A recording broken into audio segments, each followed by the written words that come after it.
নিঃস্ব অবস্থায় কি দোয়া করতে পারেন একজন মানুষ, এই দোয়াটা শিখে নেন, ইনশাআল্লাহ আপনার জীবনের সমস্ত সংকট কেটে যাবে। আমি নিজেও দোয়াটা বেশি বেশি করার চেষ্টা করি।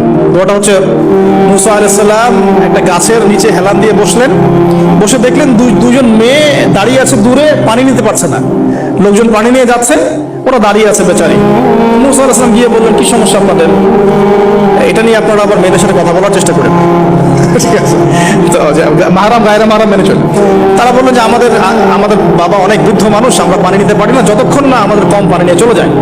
মুসা আলাইহিস সালাম একটু বললাম না, ফিজিক্যালি খুব স্ট্রং ছিলেন, থাকে না বডি বিল্ডার, সামনে গিয়ে কথা বলে সরো পানি দিতে দাও, তখন মানুষ একটু মূল্যায়ন করে না। তো মুসা আলাইহিস সালাম এভাবে পানি নিয়ে দিলেন এবং বাছুরদেরকে পানি পান করালেন, করিয়ে গাছের নিচে এসে বসে আছে। বসে বসে তিনি দোয়া করছেন, এই যে দোয়াটা তিনি দোয়া করছেন, রব্বি, একটা নেক কাজ করলেন, নেক কাজ করলেন না, মানুষের উপকার করলেন, নেক কাজ করে এসে গাছের নিচে বসে দোয়া করছেন, আল্লাহ এখানে তো আমার খাবার পানি বাসস্থান কিছুই নাই, আমি কি করবো? রব্বি ইন্নি লিমা আনজালতা ইলাইয়া মিন খায়রিন ফাকির। অর্থ হচ্ছে, হে আল্লাহ, তুমি তোমার পক্ষ থেকে আমার উপরে যে নিয়ামতগুলো দিবে, আমি এর জন্য ফকির হয়ে বসে আছি।